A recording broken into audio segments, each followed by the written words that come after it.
जी बेटा, हम फंक्शंस के प्रैक्टिस सेशन कर रहे हैं। हमारा नेक्स्ट क्वेश्चन है मई जून 19 P13 क्वेश्चन नंबर 6। और ये आप अपने पास देख सकेंगे रोफ पेपर पे, या आपके पास, ये बात हम बार बार करते हैं कि आप इसे रीड एंड राइट की बुक से भी देख सकते हैं। ये एक फंक्शन आपको गिवन है, उसका ग्राफ भी दिया हुआ है उन्होंने आपको। अब तक हमने जितने भी क्वेश्चंस किए उसमें कमी ऐसा हुआ कि ग्राफ बने हुए हैं। अगर आप थोड़ा सा गौर करेंगे इस ग्राफ का, चाहिए एक इन्वर्स फंक्शन का ग्राफ दिया हुआ है और फिर उसने कहा उस फंक्शन को निकालें और फंक्शन की डोमेन बताएं। पिछले तमाम क्वेश्चंस में हमें फंक्शन गिवन होता था, हम इन्वर्स निकालते थे। अब हमें इन्वर्स गिवन है और हमें ओरिजिनल फंक्शन निकालना है। थोड़ा सा इसकी देख लें, डोमेन 0 से 2 तक है, लेकिन 0 से 2 तक जो डोमेन दी हुई है इसमें, उसमें देखें 0 is not part of the domain. x is greater than 0, not equal, यहां इक्वल है लेकिन 2 इक्वल है, यानी x is greater than 0 and x is less than equal to 2। क्योंकि अगर हम 0 रख देंगे तो something divide by, because 2 into 0 0, this function becomes undefined at x equal to 0। तो ओ लेवल्स में भी आपने ग्राफ बनाए तो देखें x इक्वल टू 0 का मतलब होता है y एक्सिस। y एक्सिस पे ये ग्राफ अनडिफाइंड है, मींस ये ग्राफ y एक्सिस को कहीं इंफिनिटी पे टच करेगा। ये ओ लेवल्स में आपने ग्राफ प्लॉट किए हैं कि इंफिनिटी को कैसे प्लॉट किया जाता है, हम इसकी डिटेल में भी नहीं जाएंगे। पहले तो वो कह रहे हैं फंक्शन निकालें। देखें, अगर आपको ओरिजिनल फंक्शन दिया हो तो आप जिस तरह उसका इन्वर्स निकालते हैं, ऐसे ही इन्वर्स का अगर आप फिर इन्वर्स निकाल लें तो आपके पास ओरिजिनल फंक्शन आ जाएगा। यानी हम ये कह सकते हैं कि अगर मैं एफ इनवर्स एक्स निकाल लूं तो मेरे पास एफ एक्स आ जाएगा। यानी मैं इनवर्स फंक्शन का भी इनवर्स ले लूं तो I will get the original function. Original function का इनवर्स जैसे लेते हैं वैसे इनवर्स। अब ये इनवर्स फंक्शन है तो आप इनवर्स फंक्शन में एफ एक्स को वाई कर दें, एफ इनवर्स एक्स को वाई कर दें, 1 माइनस 5x अपॉन 2x। हमने जैसे x को सब्जेक्ट बनाते हैं इनवर्स निकालने के लिए, यहां भी आप x को सब्जेक्ट बना दें। तो यहां से ये बन जाएगा 2xy plus 5x is equal to 1। यहां से आप x कॉमन ले लें तो ये बन जाएगा 2y plus 5 is equal to 1। तो x क्या आ गया आपके पास, 1 upon 2y plus 5 and y x क्या हो जाएगा आपके पास, f नाउ इज fx, क्योंकि हम इनवर्स का इनवर्स निकाल रहे हैं। तो ये एक्चुअल फंक्शन आ गया 1 upon 2x plus 5, that's the actual function. ये देखिए, अब आप एग्जाम में ये ना करेंगे आप इसका इनवर्स निकाल के फिर चेक कर रहे हो कि आ रहा है या नहीं आ रहा। आपने एफ इनवर्स एक्स को y लिया, फिर आपने 2x वहां ले गए, 1 माइनस 5x। जैसे आप ओरिजिनल फंक्शन में एफ एक्स को y रखते थे और फिर x को सब्जेक्ट बनाते थे, यहाँ आपने एफ इनवर्स x को y रखा और x को सब्जेक्ट बना रहे हैं आप। तो 2xy फिर 5x, आपने यहाँ से x कॉमन लिया तो 2y प्लस 5, और ये आपके पास इनवर्स फंक्शन ओरिजिनल फंक्शन आ गया। वो ओरिजिनल फंक्शन की डोमेन मांग रहा है। अच्छा, याद रहे ये जो डोमेन दी हुई है ये इनवर्स फंक्शन की है। और आपको रिलेशनशिप, अब हम इतने क्वेश्चन डिस्कस करके आए हैं कि ओरिजिनल फंक्शन की डोमेन इनवर्स की रेंज होती है और ओरिजिनल फंक्शन की रेंज इनवर्स की domain, I mean original function की डोमेन उसकी रेंज बन जाती है और इसकी रेंज उसकी डोमेन बन जाती है। आई होप ये बातें क्लियर हैं। तो ये जो डोमेन है ओरिजिनल फंक्शन की, अगर आप यहां देखें 0 पे 2 पे वैल्यू निकाल लेते हैं कि 2 पे ये क्या आएगा इनवर्स फंक्शन। देखिए इनवर्स फंक्शन 2 पे क्या बन रहा है, 1 माइनस 5 इंटू 2 इंटू 2, तो ये बन जाएगा 1 माइनस 10 माइनस 9 अपॉन 4। यानी इनवर्स फंक्शन की 2 डोमेन के ऊपर रेंज माइनस 9/4 है। यानी अगर मैं इसको 2 मान लूँ, इस पॉइंट को, इस x को 2 मान लूँ, तो जो मेरा y वैल्यू आ रहा है वो वैल्यू आ रही है मुझे, वो वैल्यू मेरे पास 9 माइनस 9/4। तो मेरी डोमेन रेंज जो है ओरिजिनल फंक्शन की फॉर दिस डोमेन, यानी इनवर्स फंक्शन की जो रेंज है फॉर दिस डोमेन, यहां लिख भी देता हूं, इनवर्स फंक्शन की रेंज वो इनफिनिट, यानी माइनस 9/4 से ऊपर कोई भी y वैल्यू पॉसिबल, क्योंकि domain is the part of the, ये 2 is the part of the domain, तो माइनस 9/4 या इससे ऊपर की कोई भी वैल्यू पॉसिबल है इनवर्स फंक्शन में। तो हम लिख सकते हैं any value which is greater then -9/4 is possible in this graph, यानी y वैल्यू -9/4 से ऊपर कुछ भी पॉसिबल है, क्योंकि इंफिनिटी तक जा रहा है y, तो एनी y वैल्यू पॉसिबल, यानी अगर आप इसमें 0.1, 0.001, 0.0001 रखते जाएं तो y की वैल्यूज बहुत बड़ी भी आती जाएंगी। अभी हमारा उससे लेना देना नहीं है, क्योंकि हमें तो ये पता चल गया है कि -9/4 से बड़ी वैल्यूज हो सकती हैं इनवर्स फंक्शन में y वैल्यूज, और वो हमसे इस फंक्शन का, ओरिजिनल फंक्शन का डोमेन पूछ रहा था। ये तो हमने इनवर्स निकाला था। अगले पार्ट में हम यहाँ कह सकते हैं कि द डोमेन ऑफ fx क्या हो जाएगा, x, यानी जो इसकी रेंज है और इनवर्स फंक्शन की, वो इसकी डोमेन बन जाएगी, यही इसकी डोमेन। तो आपसे उसने पहले ओरिजिनल फंक्शन निकलवाया इसमें, और फिर उसने आपसे डोमेन फाइंड आउट करवाई है। ये है 5 मार्क पार्ट। अब 2 मार्क के लिए एक और पार्ट है, आइए उसकी तरफ चलें। आई होप यहां तक ये पॉइंट आपको अच्छे से क्लियर हो गया। Let's move to the next part. Next part में मैं देख लूं कि इसमें दिया हुआ है कि आपको एक gx फंक्शन है, यहां मैं लिख देता हूं ताकि हम इरेज करें तो हमें कोई अगर पार्ट की जरूरत है तो हम इरेज ना कर दें। gx फंक्शन आपको दिया हुआ है 1/x फॉर, यानी इसकी डोमेन भी दी होती है हमें यूजुअली। वो कह रहा है ये फंक्शन निकाल, फाइंड f इनवर्स gx, यूं लिखा हुआ। इसका मतलब है gx को f इनवर्स में डाल, ये ब्रैकेट्स भी होती तो और अच्छी बात थी, लेकिन अगर नहीं भी हैं तो डजंट मेक एनी डिफरेंस। वो आपसे पूछ रहा है कि gx फंक्शन को f इनवर्स फंक्शन में डालें, giving your answer in the form of ax plus b, यानी इसका जो आंसर आएगा वो इस फॉर्म में आना चाहिए, where a and b to be found out, a और b आपने फाइंड करने हैं।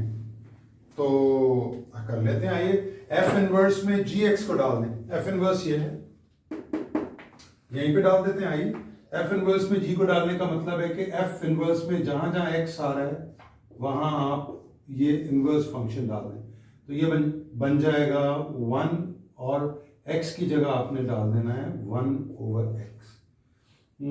या इसको हम ये तो खैर उसने कहा हुआ है ना, तो हम यहां लिखने के बजाय इसको इसके सामने लिख दें।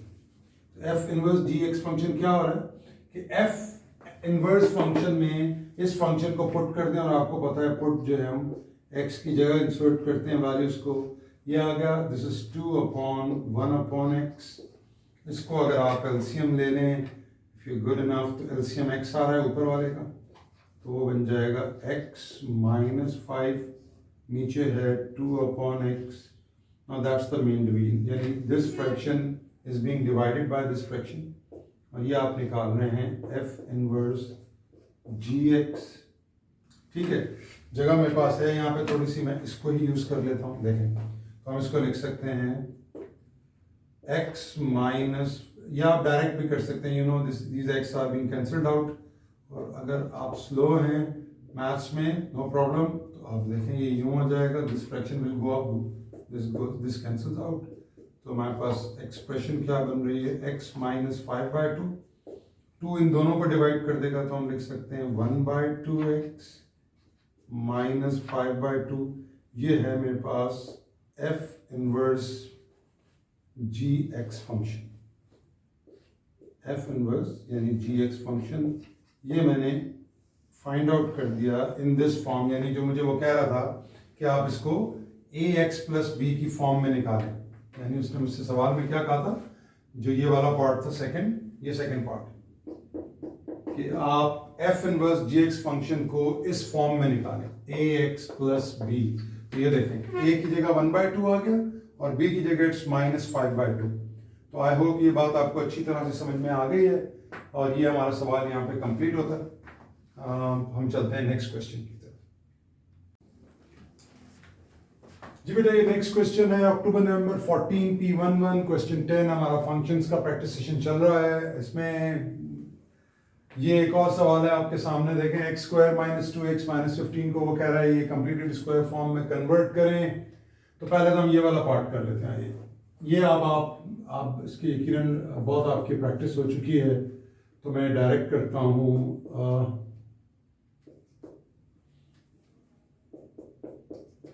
-2 को 2 से डिवाइड किया, -1 उसका स्क्वायर लिया, +1 खुद ऐड कर रहे हैं +1 तो -1 भी, तो ये परफेक्ट स्क्वायर बन जाता है, आपको पता है, और ये बन रहा है 16। ये आपके पास इस फंक्शन, इसको आपने एक्सप्रेशन को कंप्लीटेड स्क्वायर फॉर्म में कन्वर्ट कर दिया, ठीक हो गया। फिर आप पैटर्न, आपको पता है जब पर्टिकुलर आपके पास वो होते हैं क्वेश्चंस, ये वाले जो परफेक्ट इसके क्वाड्रेटिक फंक्शंस के होते हैं, तो इसके अंदर वो आपसे ये मैंने क्वेश्चन का डेटा कोशिश किया है कि जो हमारा ज़रूरी है वो हम लिख दें। पहले तो उसने पहले पार्ट में ये कन्वर्ट करवाया, फिर वो कह रहा है कि the function F is defined, यानी ये जो फंक्शन है इसकी डोमेन ये है, वो मैंने लाइन लिखी नहीं है। The function F is defined for this domain, यानी हम इसको यहां पे लिख सकते हैं, ये इसकी डोमेन है पी से क्यू, यानी पी और क्यू के दरमियान कोई भी वैल्यू, अगर P and Q R positive constants, ये इंपॉर्टेंट बात है, ये लिखा हुआ है सारा क्वेश्चन के अंदर।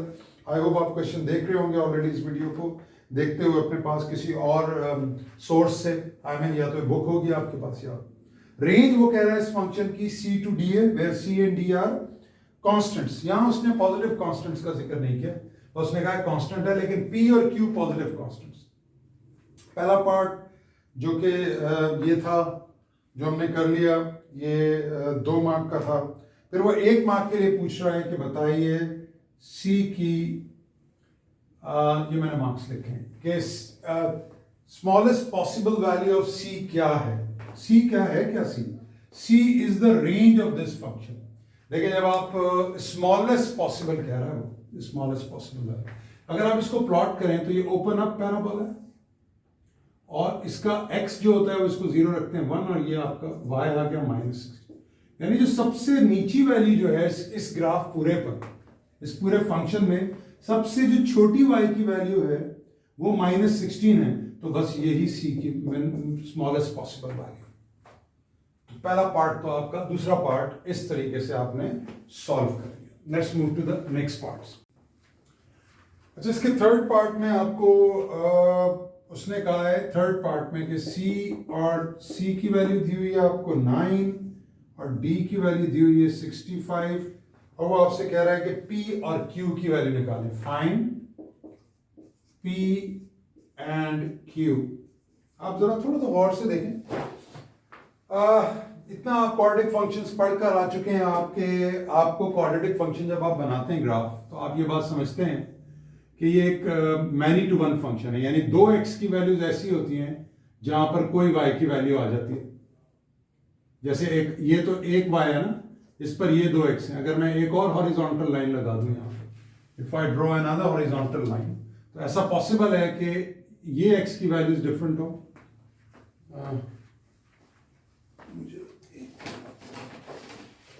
मैं ये कह रहा हूं, अगर मैं देखें इस सवाल को सॉल्व करने से पहले कुछ समझिए कि अगर मेरे पास इस तरह से पैराबोला बना हुआ है और ये मेरे पास x और y एक्सिस है, तो 2x की वैल्यूज, यानी ऐसा पॉसिबल है कि y एक ही हो और उसकी 2x में, ये बात आप क्वाड्रेटिक्स की बेसिक्स में बड़े अच्छी तरह जानते हैं। मैं एक और अगर लाइन लगाऊं यहाँ पर, if I draw another line, ये देखें, तो ऐसा पॉसिबल है कि ये x यानी इस y के ऊपर ये वाली x है, x3 x4 कह रहे हैं। What I'm trying to explain is कि दो मुख्तलिफ y की वैल्यूज के ऊपर, लेट्स से ये y2 है, ये y1 है, तो दो मुख्तलिफ y की वैल्यूज पर, लेट्स से ये y2 है और ये वाली वैल्यू y1 है। What I'm explaining or trying to explain is कि ये ओरिजिन है कि यानी एक y वैल्यू पे 2x वैल्यूज होती हैं क्वाड्रेटिक फंक्शन में।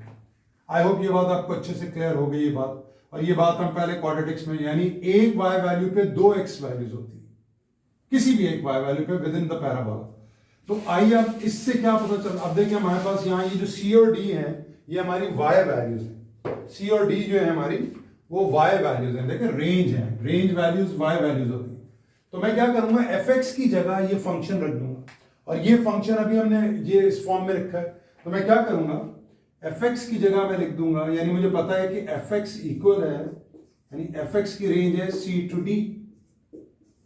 ना एफ एक्स फंक्शन क्या है मेरे पास, this one, x minus one square minus 16, और यहां मैं c की वैल्यू लिख देता हूं 9 और d की वैल्यू लिख देता हूं मैं 65। अच्छा मुझे ये बताया हुआ उसने कि c और d जो है वो p और q, अच्छा हमें निकालना p और q है, और p और q पॉजिटिव कॉन्स्टेंट्स। वैसे तो सॉल्यूशन के पॉइंट ऑफ व्यू से ये सवाल बिल्कुल आसानी से हो जाएगा कि आप इस 16 को वहां भी ले जाएं। इनइक्वालिटी ऐसे सॉल्व होती है ना, पहले आप इसको छोड़ दें, ये 16 वहां जाके ऐड हो जाएगा 25, फिर आप इसे छोड़ दें, 16 वहां जाके ऐड हो जाएगा तो 65 प्लस 16 ये बन जाएगा 81। फिर आप इसको सॉल्व करें, ये स्क्वायर वहां जाके अंडर रूट बनेगा तो क्या बन जाएगा, x minus 1 is less than, under root जब बनेगा तो अंडर रूट 25 का प्लस माइनस के साथ आएगा, तो ये बनेगा प्लस माइनस 5, तो हम ले लेंगे प्लस 5, क्योंकि ये हमारी जो अब आ रही है वो डोमेन बनने जा रही है, क्योंकि जो x वैल्यूज होती हैं वो डोमेन होती है। मैं बताता हूं कि हम, अच्छा -5 क्यों नहीं लिया, लेते हैं। फिर इसको अगर हम सिंप्लीफाई करें तो स्क्वायर वहां जाके 81 बन जाएगा, यानी अंडर रूट बनेगा तो ये प्लस माइनस 9 बन जाएगा। यानी अगर हम इसको अलग से सिर्फ इसको ले लें तो ये स्क्वायर वहां जाके 81, तो ये बन जाएगा प्लस माइनस 9, लेकिन हम लेंगे प्लस 9 क्योंकि हमें पता है कि p और q पॉजिटिव कॉन्स्टेंट्स। अच्छा अब फिर सॉल्व करें, ये 1 वहां जाके ऐड हो जाएगा, x आ जाएगा 6, और फिर यहाँ आके ऐड हो जाएगा x तो आ जाएगा 10, ये मेरी p की वैल्यू हो गई और ये मेरी q की वैल्यू। जब ये सवाल बंदा कर रहा होता है तो बहुत सारी बातें बच्चे के जहन में आ रही होती हैं कि अगर आप इसकी मार्किंग स्कीम टच करेंगे तो मोस्ट प्रॉब्ली आपको ये वाला सॉल्यूशन मिलेगा, और इसीलिए मैंने इसको यहाँ अटेंड भी किया ताकि आप मिक्स ना हो।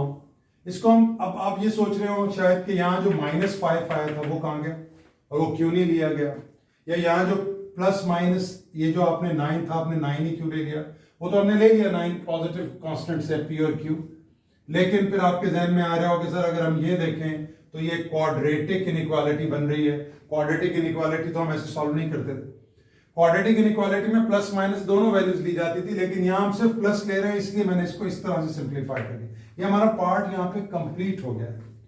लेकिन अभी जो मैंने थोड़ी देर पहले बात की कि अगर आप कुछ बच्चे इसको इस तरह सॉल्व करते, देखिए मेरा ये सॉल्यूशन यहाँ पे कंप्लीट हो गया, मैं कुछ और समझाने की कोशिश कर रहा हूँ तो मैं ये इरेज कर रहा हूँ, I am erasing this thing.